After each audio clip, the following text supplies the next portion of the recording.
मित्रांनो, पावसाळा सुरू झाल्यापासूनच नाही तर बऱ्याच दिवसापासून आपल्याला आपल्या भुवनेश्वर गोशाळेमध्ये गोमातेला आपल्याला जो चारा आहे तो खाली टाकावा लागत होता आणि चारा खाली टाकल्यानंतर जास्त चारा वेस्ट जायचा आणि तो जर चिखलाने भरला तर गाईला तो चारा खाता येत नव्हता।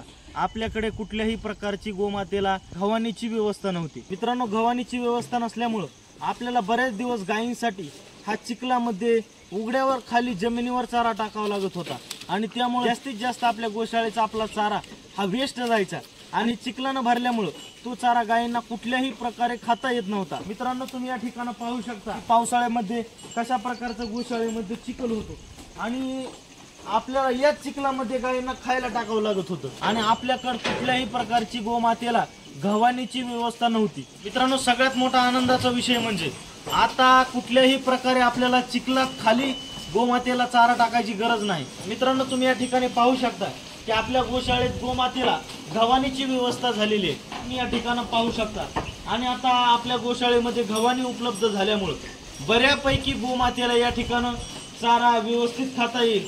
खाली पडलेला चिखलाने भरलेला चारा आता गायींना खाण्याची आवश्यकता नाही। मित्रांनो, भुवनेश्वर गोशाळा विजयनगर वैतागवाडी या ठिकाणी आपल्या या गोशाळेला मुंबईच्या या जनकल्याण ग्रुप मुंबई अंधेरी या ग्रुपने आपल्या गोशाळेसाठी सुंदर अशा प्रकारच्या गव्हाणीचं दान दिलेलं आहे।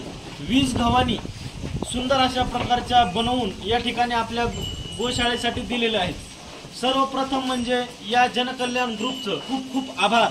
अशाच प्रकारच्या गोशाळेसाठी दान या ग्रुपकडून होत राहू हीच गोमातेच्या चरणी प्रभू श्रीरामांच्या चरणी प्रार्थना। जय श्रीराम, जय गोमाता।